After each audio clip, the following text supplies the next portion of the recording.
오늘은 설교가 좀 이렇게 본문이 굉장히 깁니다. 이전에는 좀 짧게 했는데 이번 주에 제가 아브라함을 쭉 살펴보면서 아브라함 전 생애를 같이 나누면 좋겠다라는 생각 속에서 말씀을 준비했는데요. 여러분 주보 사이에 그 빈 공간이 있잖아요.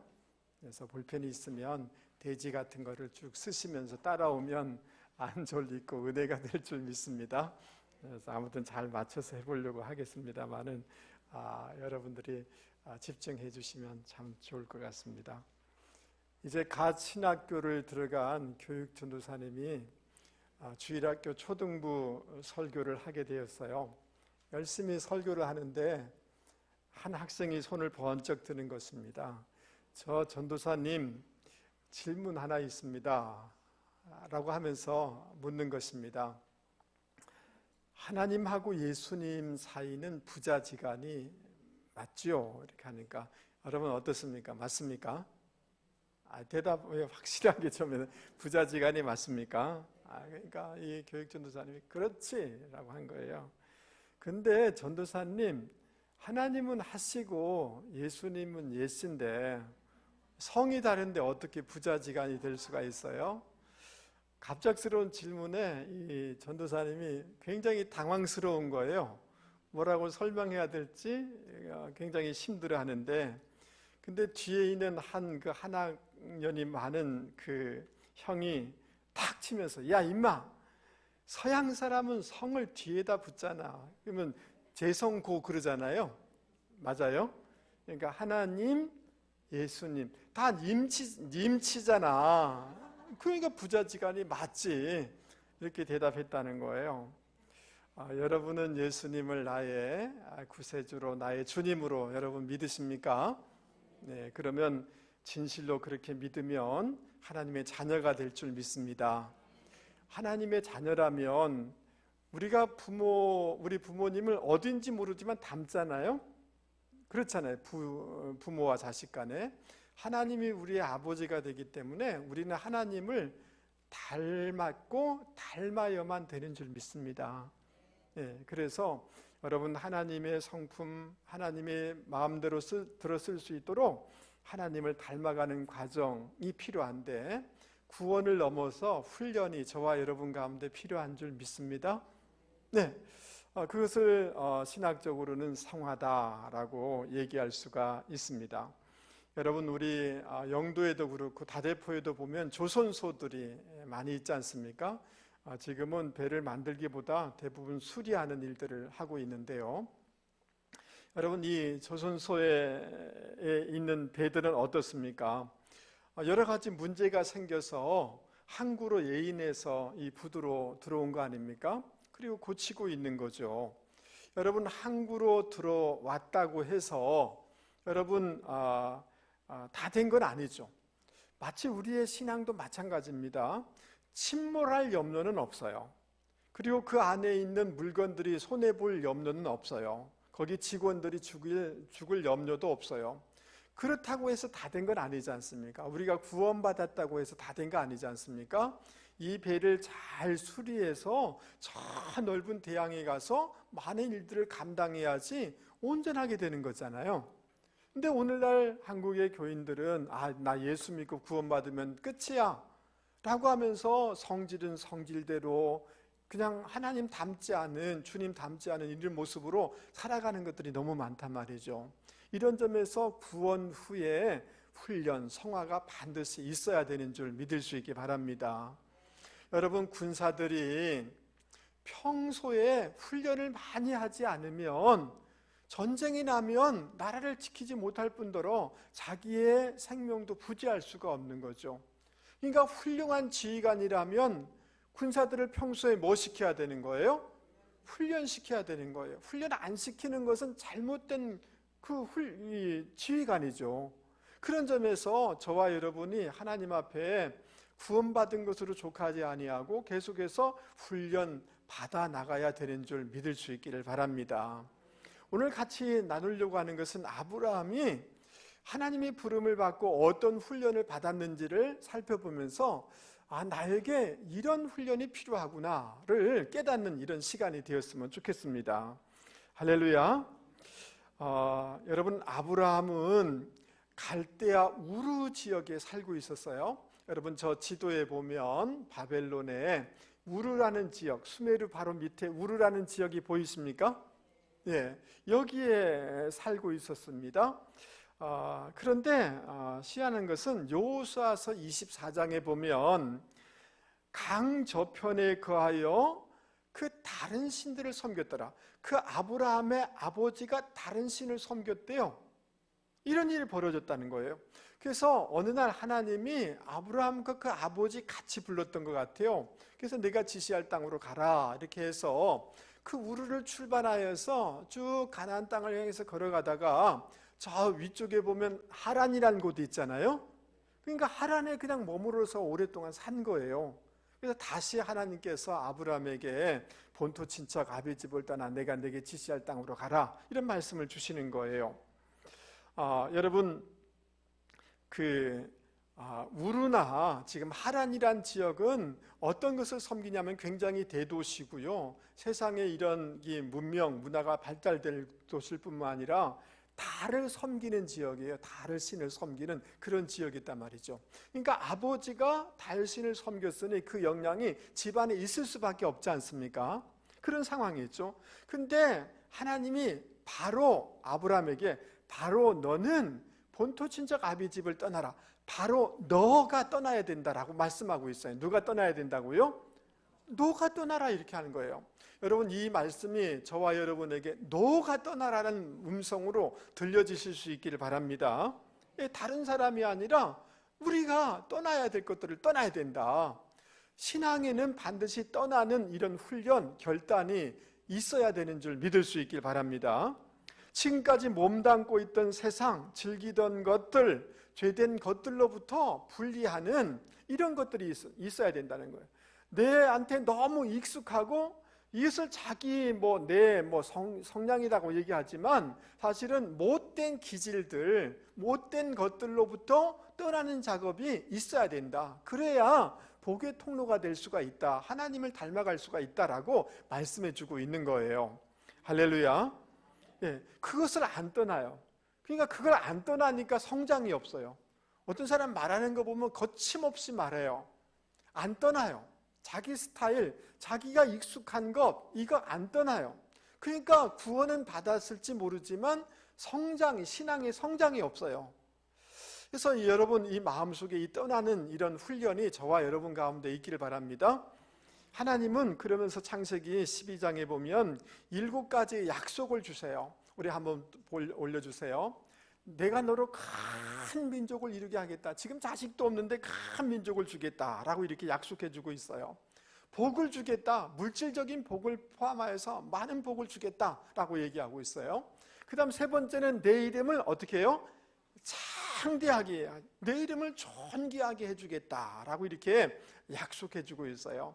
너 명예 떨어지지 않게 해줄 거야.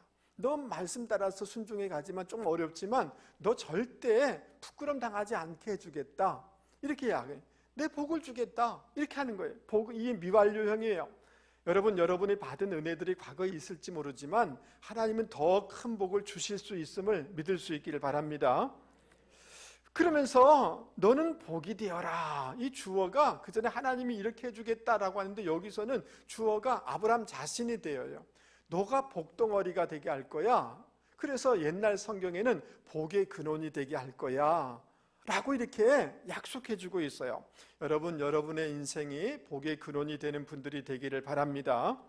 그러면서 이렇게 해요. 너를 복 주는 사람에게 내가 복 주고 너를 저주하면 내가 그 사람 저주할 거야. 다른 말로 얘기하면 하나님이 보호해 주시겠다는 거예요. 보호의 복을 주시겠다는 거예요. 그리고 땅의 모든 족속이 너로 말미암아 복을 받는 인생, 세계적인 인생으로 내가 너를 들어설 거야 라고 약속해 주고 있습니다. 이 복이 몇 가지냐 하면 7가지예요. 몇 가지라고요? 7가지. 왜 7가지를 나열하는 걸까요? 성경의 7이라는 것은 완전한 거예요. 하나님이 너 이렇게 떠나는 거 힘들어하지. 너 그 고집 부리는 거, 너 말투, 그냥 부정적인 신앙의 이런 말투들 너 떠나. 이렇게 하는데 부담스러워요. 그러나 내가 그 떠나면 내가 너에게 줄 것은 완전한 거야. 더 놀라운 거야. 네가 상상할 수 없는 복을 내가 너에게 줄 거야. 이렇게 말씀하고 약속해주고 있는 거예요. 할렐루야.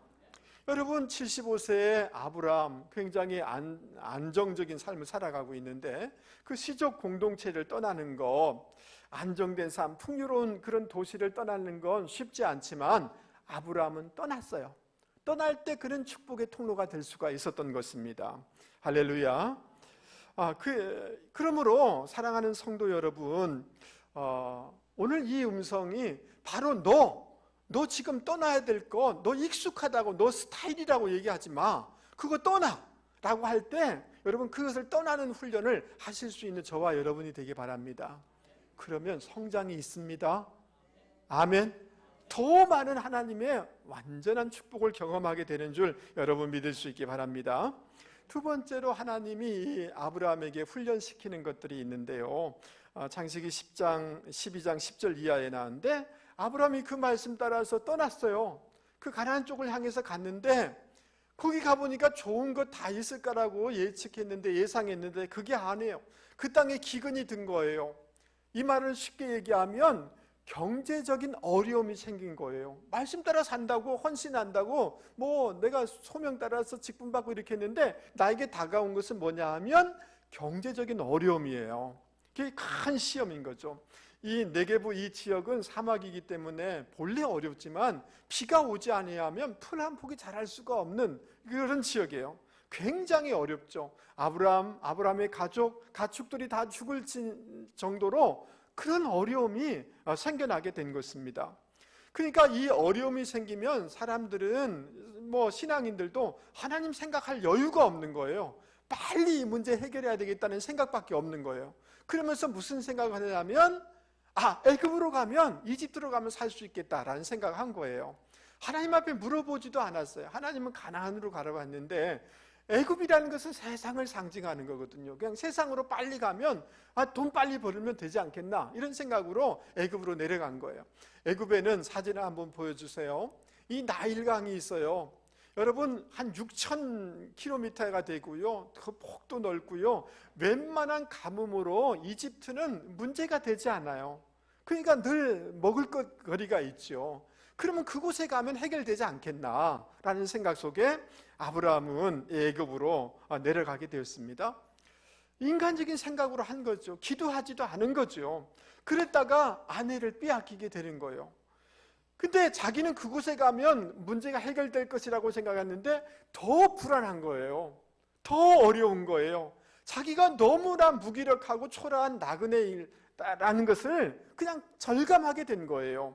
위험한 상황 속에서 그냥 자기 아내에게 너 내 아내라고 하지 마, 그냥 누이라고 해. 너무 비굴해지는 자기의 모습이 막 드러나는 거예요. 인간의 그 밑바닥이 막 드러나는 거예요. 그러면서 너무 실망한 거죠. 그러나 하나님의 은혜는 더 큰 줄 믿습니다. 하나님이 찾아와 주셔서 그 바로의 집안에 어려움 생기게 해서 아내를 지켜주시고 아내를 건져주셔요. 뿐만 아니라 하나님이 자기 이 잘못은 아브라함이 했지만 하나님이 물질적인 것도 회복시켜 주셔요. 할렐루야.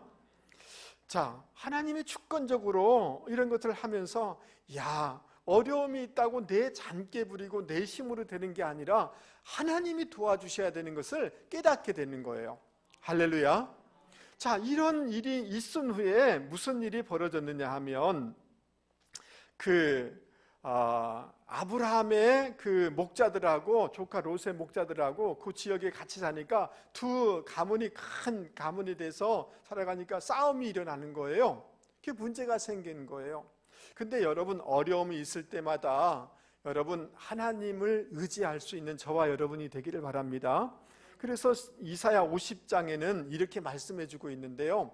너희 중에 여호와를 경외하며 그의 종의 목소리를 청종하는 자가 누구냐?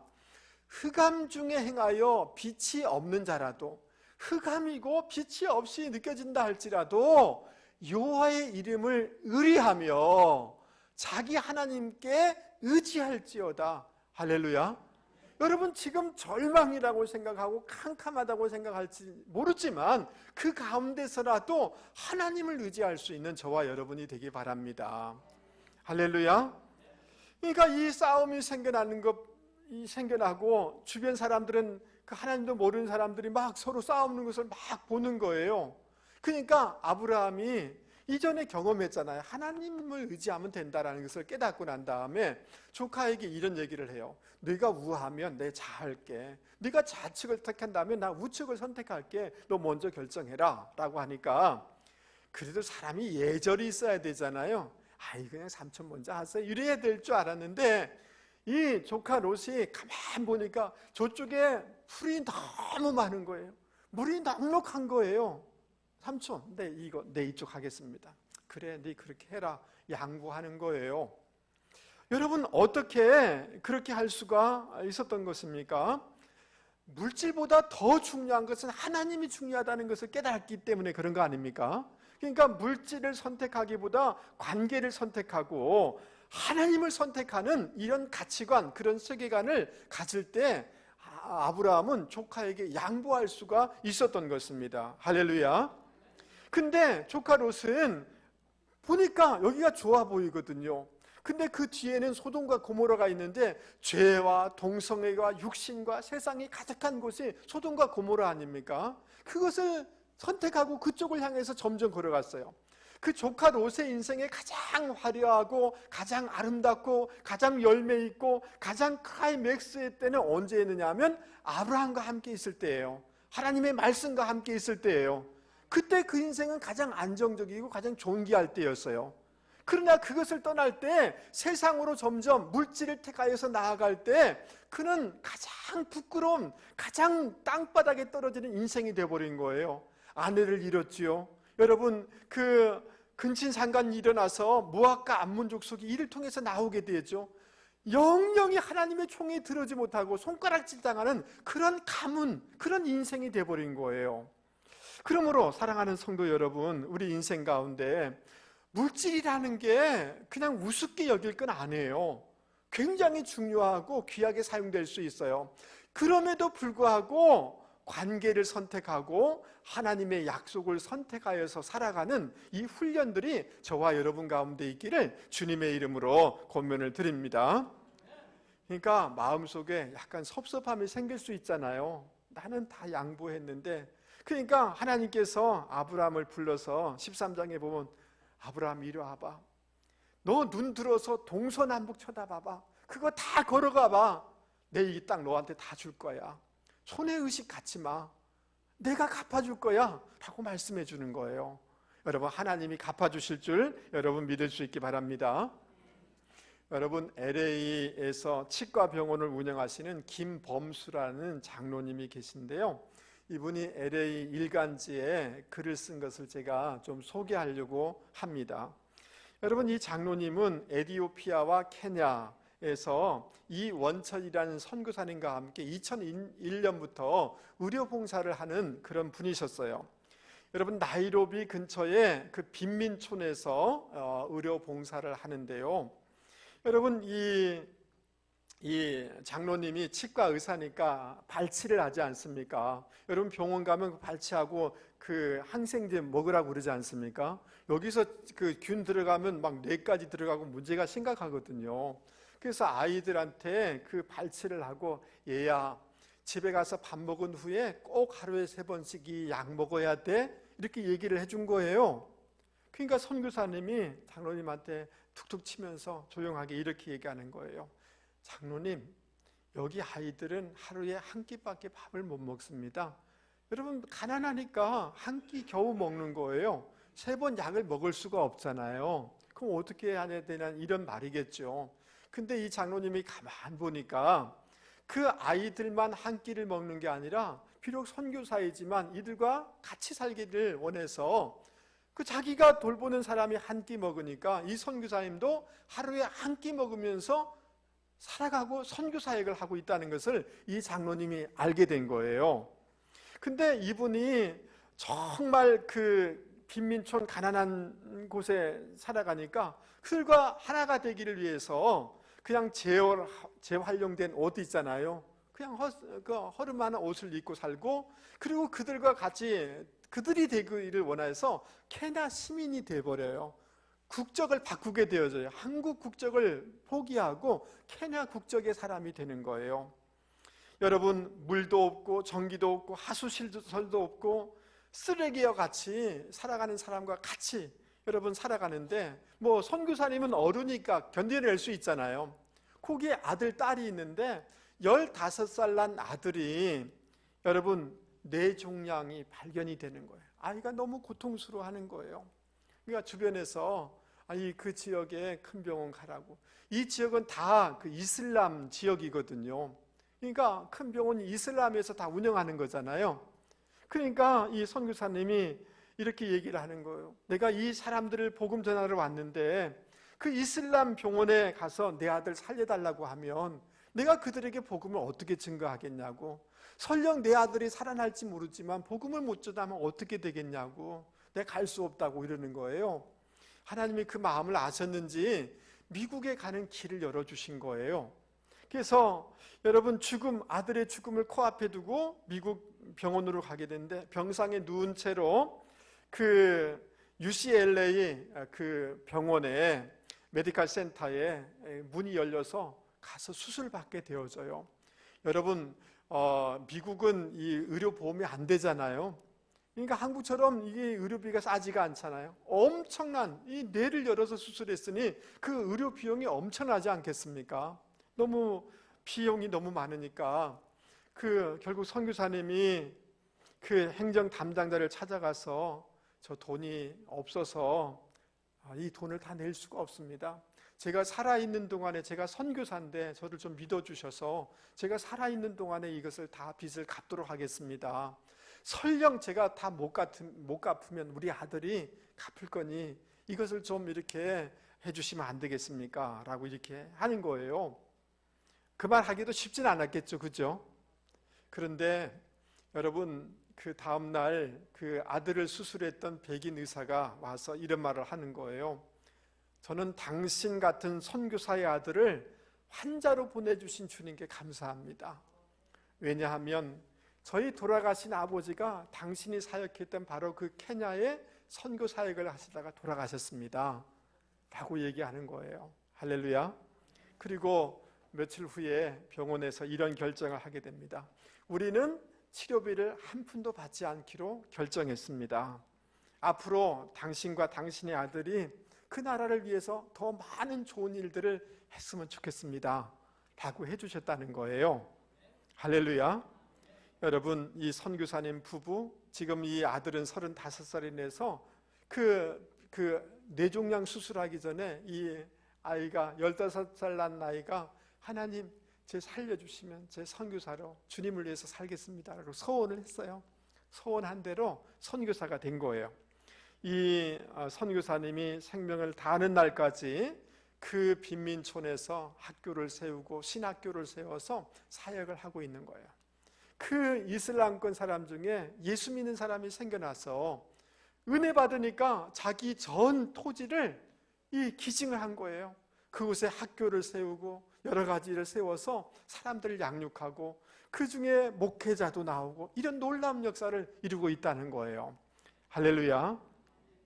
저는 이 기사를 가만히 보면서 그런 생각이 들었어요. 비록 쉽지는 않지만 여러분, 하나님의 약속, 또 이런 관계들을 더 중요시 여기는 그 삶, 그 가치관, 그런 세계관을 가지고 살아갈 때 하나님이 갚아주신다, 분명히 역사하신다라는 그런 확신이 들었어요. 그러므로 사랑하는 성도 여러분, 제가 여러분에게 이건 목사님이 뭐 아시겠어요 라고 답할지 모르겠지만, 물질이 전부다 라고 하는 이 세상 속에서 주님의 말씀처럼 사람이 떡으로만 사는 것이 아니라 하나님의 입에서 나오는 모든 말씀으로 산다는 이 말씀을 붙잡고 살아갈 수 있는 저와 여러분이 되실 수 있게 바랍니다. 아멘. 그런 세계관, 그런 가치관으로 살아갈 때 하나님은 반드시 역사하시고 더 귀하게 들어서 사용하여 주실 줄 여러분 믿을 수 있기를 바랍니다. 창세기 14장에 오면 그 조카 롯이 소돔 쪽으로 가서 살았는데 그 지역에 큰 5나라하고 4나라하고 전쟁이 일어나서 조카 롯이 포로로 사로잡혀요. 그 가족들, 재산들 다 빼앗겨가지고 그런 소식을 듣게 된 거예요. 여러분, 9나라가 전쟁하고 있는데 여기에 개입하면 돼요, 안 돼요? 그건 개입할 수도 없을 뿐더러 죽는 길이잖아요. 근데 아브라함이 그 얘기를 듣고 집에서 318명을 훈련한 군사들과 함께 그 조카 롯을 찾으러 갔어요. 가보니까 없어요. 그러니까 뒷조사를 해보니까 저 끝까지 포로로 잡혀갔다는 거예요. 그러니까 뭐 이 정도 하면 내가 최선을 다했지, 애썼지 하고 돌아오면 되는 거잖아요. 맞아요? 대답들을 좀 해봐 보세요. 예. 근데 아브라함은 그렇게 생각하지 않은 거예요. 지도 한번 보여주세요. 여러분, 저 호수 저 위에 2개 파란색 있죠? 저 호수 저 끝에 이스라엘의 저 북단이 뭐냐면 단이에요. 단. 어디라고요? 아브라함은 그냥 여기서 해보다가 없으니까 됐어 이렇게 한 게 아니라 한 생명, 그 가족들의 생명이 너무 귀한 거예요. 단까지 쫓아가서 그 가족들을, 조카 롯을 구해서 내려오게 되어져요. 그러니까 아브라함은 중요하게 여겼던 것이 뭐냐면 생명을 중요시 여긴 거예요. 사람의 존재를 중요시 여긴 거예요. 할렐루야, 할렐루야. 예. 여러분, 이 자기가 살던 곳에서 몇 킬로냐면 200km 떨어진 곳까지 가서 생명을 건져내는 이 일을 감당한 거예요.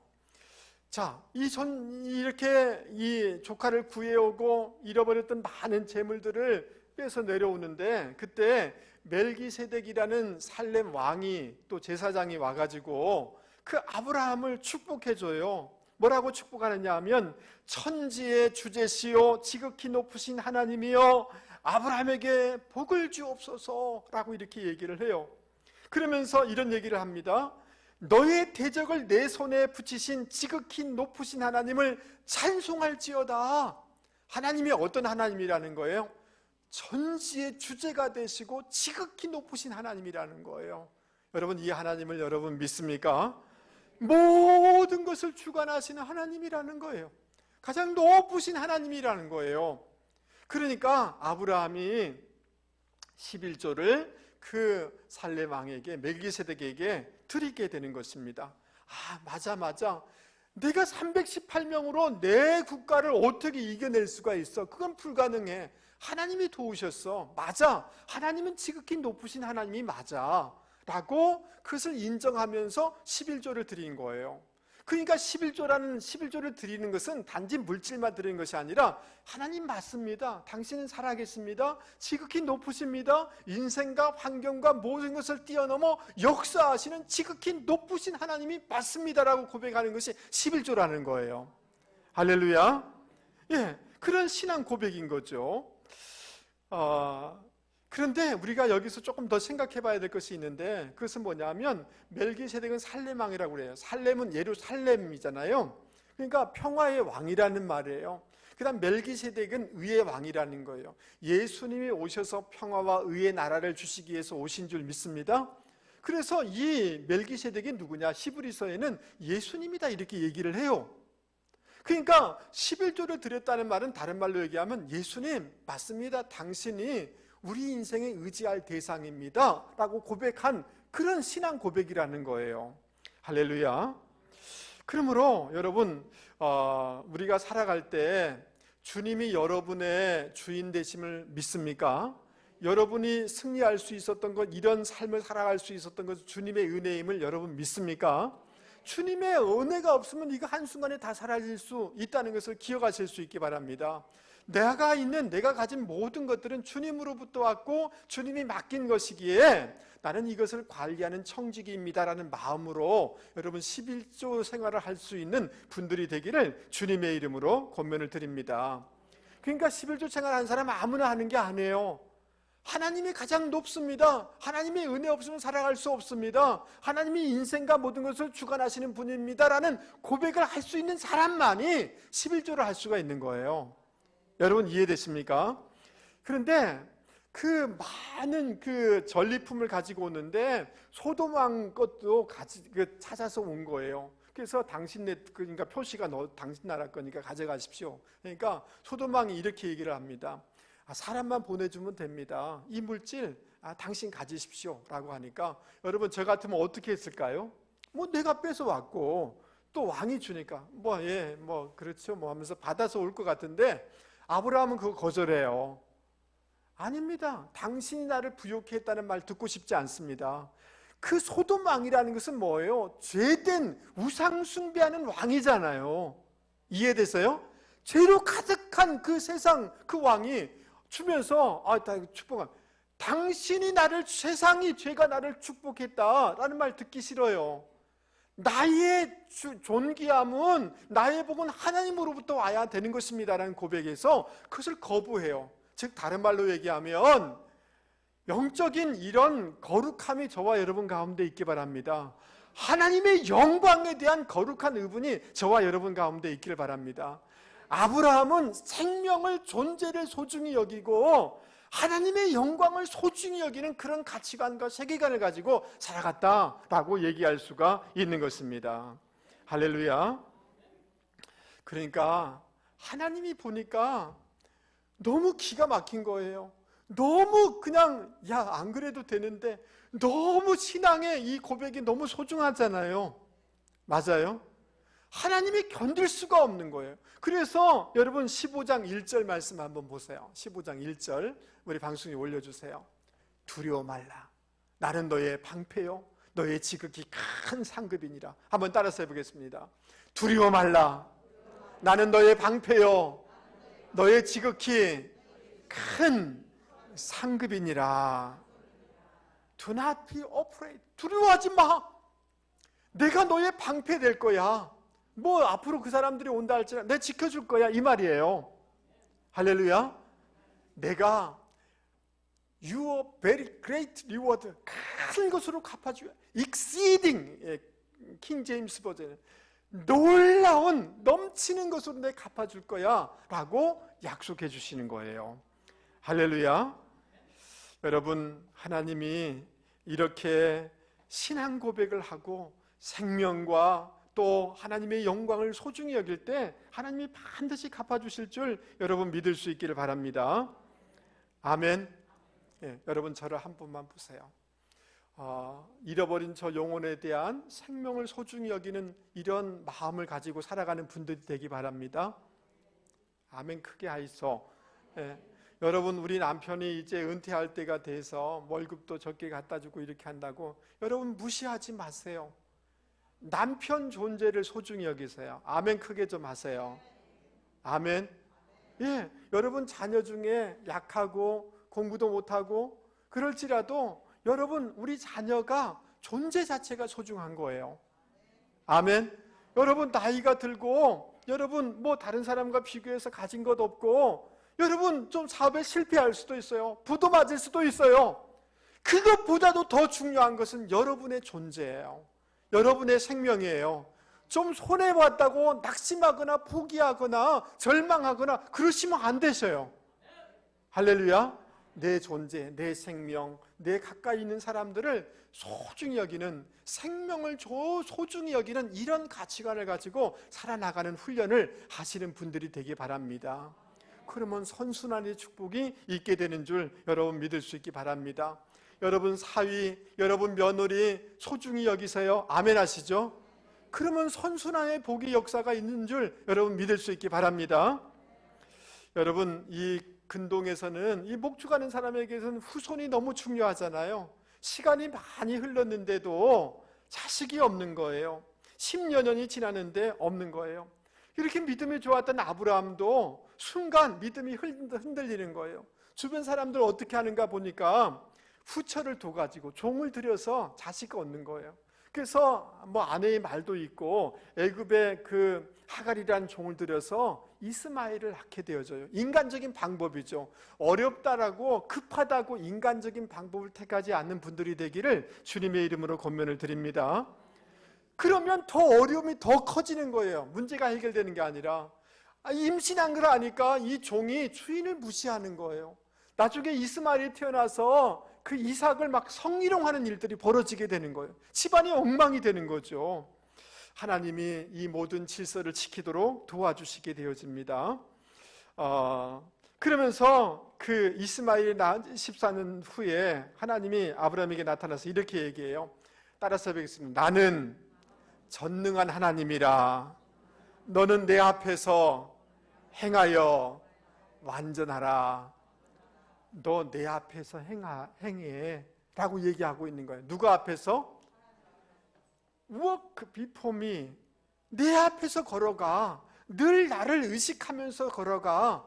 여러분, 코람되어 하나님을 의식하면서 살아가는 이 신앙을 가지고, 이런 훈련을 가지고 살아갈 수 있는 저와 여러분이 되기 바랍니다. 아무도 안 보인다고 아무도 안 보는 게 아니라 하나님이 보시는 거잖아요. 맞아요?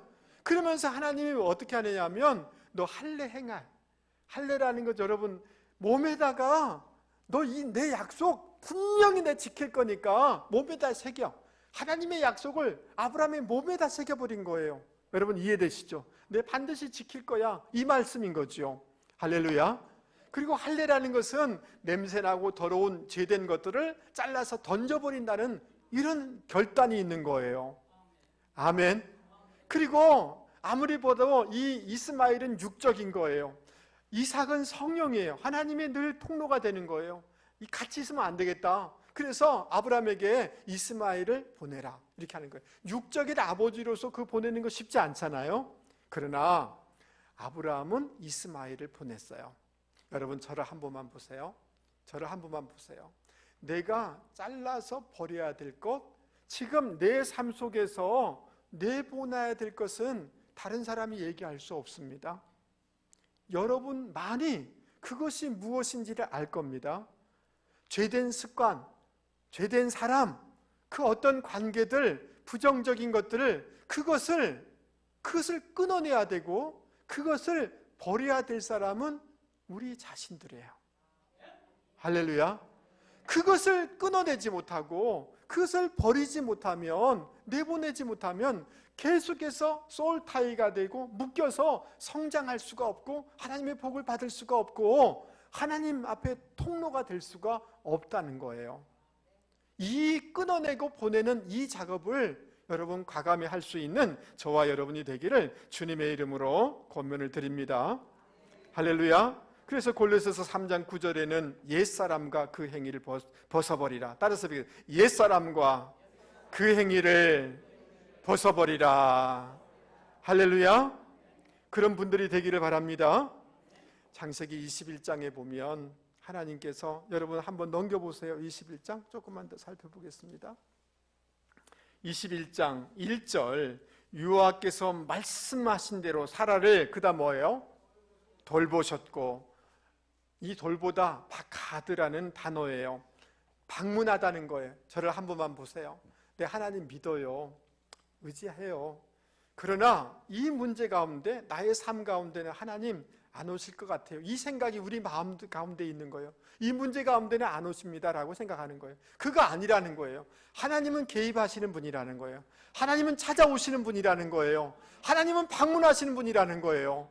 그 이원론적인 세계관을 벗어버려. 나는 개입하는 하나님이야, 들어오는 하나님이야, 도와주는 하나님이야, 이 하나님 믿고 살아가 라는 말씀인 거예요. 여러분, 지금 어려워서 내 혼자 있는 것처럼 보일지 모르지만 하나님 방문하시는 파카드의 하나님임을 내가 믿습니다 라고 고백하면서 믿음으로 살아가는 분들이 되기를 주님의 이름으로 축복합니다. 그러면서 아브라함에게 마지막 시험을 하세요. 내 독자 이삭을 바쳐라 라고 하는 거예요. 여러분, 테스트 하신 거죠. 그런데 아브라함이 어떻게 했냐면 즉각적으로 순종해요. 아브라함을 데리고 모리아 산에 가가지고요, 예리한 칼을 꺼내서 자기 독자 이삭을 죽일 수 없죠. 인간적으로 하나님이 말씀하시니까 그냥 그를 죽이려고 내리치려고 하는데, 저 그림처럼 천사가 그 손을 붙잡는 겁니다. 멈춰, 건드리지 마 라고, 이렇게 손을 대지 마 이렇게 하는 거예요. 내가 독자까지 아끼지 않은 것을 보니까 내가 나를 경외하는 줄 내가 알겠다 라고 말씀해 주세요. 할렐루야. 그러니까 하나님은, 너 정말 독자보다도 나 사랑할 수 있니? 네가 정말 좋아하는 그것보다도 나를 사랑할 수 있니? 다른 어떤 것보다도 주님을 사랑할 수 있니? 라고 테스트했는데 아브라함이, 예, 나는 다른 것과 주님을 바꿀 수 없습니다 나는 주님이 가장 소중합니다. 주님 외에는 다른 것은 다 절대적일 수가 없습니다. 라고 고백할 때 하나님이 너무 기쁘신 거예요. 할렐루야. 나 무엇보다 주님을 바꾸지 않으리, 다른 어떤 것 구하지 않으리. 노래만 하는 것이 아니라 다른 어떤 것, 물질 상대화시킬 수 있습니다. 다른 내가 살아가는 습관 상대화시킬 수 있습니다. 아니 제 자신보다도 하나님을 더 소중히 여길 수 있습니다 라고 고백할 수 있는, 훈련할 수 있는 저와 여러분이 되기를 주님의 이름으로 권면을 드립니다. 그런데요, 하나님이 그거 다 아시고 미리 양을 다 준비해 놓으셨잖아요. 자기를 교정하고 자기를 버리고 자기의 말씀에 순종하는 그 지점에서 하나님을 경험하는데, 어떤 하나님을 경험하냐면 여호와 이레의 하나님을 경험해요. 할렐루야. 교회 다닌다고 하나님 다 경험하는 거 아닙니다. 여러분, 저는 바라건대 오늘 예배에 오신 여러분들이 실제 살아계신 하나님을 경험하기를 바랍니다. 그건 어디서 경험하느냐 하면 내 틀, 내 이런 것을 내려놓고 말씀에 순종할 때 그 지점, 나를 교정할 때, 나를 조율하는 그 지점에서 하나님을 생생하게 체험하게 되는 줄 여러분 믿을 수 있기를 바랍니다. 그러면서 그 창세기 22장 16절 이하에 이렇게 말씀하세요. 그 우리 올려주시면 좋겠습니다. 이르시되 여호와께서 이르시기를 내가 나를 가리켜 맹세하노니 내가 이같이 행하여 내 아들 내 독자도 아끼지 아니하였은즉 내가 내게 큰 복을 주고, 아멘 하시죠. 내 씨가 크게 번성하여 하늘의 별과 같고 바다의 모래와 같게 하리니, 아멘 하시죠. 내 씨가 그 대적의 성문을 차지하리라, 아멘 하시죠. 여러분, 성문을 차지한다는 것은 뭐냐 하면, 여러분 큰 나라, 큰 도시, 서울의 그 성문을 들어가야 이 조선을 정복하는 거잖아요. 너의 후손이 이 성문을 차지할 거야. 큰 나라를 차지할 거야. 너의 후손들이 그런 인생이 될 거야 라고 축복해주고 있는 거예요. 할렐루야. 여러분, 이 사람을 소개하면서 말씀을 마치려고 합니다. 여러분, 이번에 아시안 게임 할 때 배드민턴 안세영이라는 선수 아시죠? 예, 금메달 땄는데요. 근데 이 사람 하는 거 보면서 다른 사람 할 때 무슨 야구팀 하면 너무 조마조마한 거예요. 뭐 질지 모르고 지기도 하고. 근데 이 사람 하는 거 보니까 든든한 거예요. 그래서 왜 이렇게 우승했는가, 금메달 땄는가 가만히 어젯밤에 막 신문 여러 개를 서치를 했어요. 그건 다른 게 아니라 훈련에 있었어요. 무엇에 있었다고요? 그 비결이 훈련이에요. 이 안생이라는 사람이 별명이 뭐냐 하면 연습벌레예요. 여러분, 이 사람은 휴가 때도 운동하지 아니하면 불안해서 못 쉰다는 거예요. 코로나 때 그 태닝 선수촌 다 문 닫았잖아요. 그 집에 내려와 가지고요, 하루에 40층, 자기 어머니 집이 40층인가 봐요. 40층을 매일 오르내리는 훈련을 했답니다. 이 훈련을 했다는 거예요. 여러분, 자기 훈련, 기본적인 훈련을 다 받고 밤에 가서 레슬링 훈련을 매주 2번씩 2시간씩 이렇게 했다는 거예요. 그리고 여러분, 이렇게 배드민턴이 팔이 길면 더 내리치는 거, 수비하는 게 유리하겠죠? 근데 이게 늘 붙어 있으니까 늘 떼지도록 3년 동안 이 떼는 훈련을 계속해서 반복했대요. 그러니까 수비도 가능하고 공격이 아주 날카롭게 공격할 수 있는 선수가 됐다는 거예요. 손에 굳은 살이 다 박혀 있는 거예요. 여러분, 그 우승과 금메달 뒤에는 어떻게 됐는가? 훈련이라는 훈련. 여러분, 예수 믿어서 하나님 자녀 된 것은 너무 귀하고 축하할 일이에요. 그런데 훈련이 없으세요. 자기를 버리는 일이 없으세요. 도려내는 일이 없어요. 떠나지 않아요. 자기 고집스럽고 자기 스타일, 그냥 그거 안 떠나니까 항구에 딱 묶여 있으니까 성장이 안 되는 거예요. 하나님의 체험이 안 되는 거예요. 신앙의 은혜가 없는 거예요. 여러분, 오늘 이렇게 아브라함의 삶을 통해서 도전하는 것들을 하루하루 작게든 크게든 도전해보고 훈련하는 분들이 되기를 바랍니다. 아멘. 그래서 오늘도 예배 마치고 같이 나누면서 늘 불평하고 부정적인 말하는 거 딱 입 다물고, 감사한 일, 은혜 받은 일, 그거 소감 나누면 순간 여러분 그 나를 얽매이던 것, 체면 뭐 이런 것에서부터 자유케 되어지고 하나님의 놀라운 역사가 있게 되는 줄 믿습니다. 하나님이 복의 통로로 들어서 사용하게 될 줄 믿습니다. 그런 분들이 되기를 주님의 이름으로 축복합니다. 여러분, 오늘 하나님이 여러분에게 물질 어렵지, 상황 어렵지, 그러나 두려워하지 마, 시험 이겨내 라고 말씀하는 음성을 들을 수 있기 바랍니다. 그런 마음을 담아서 우리 같이 찬송하겠습니다. 찬송가 342장입니다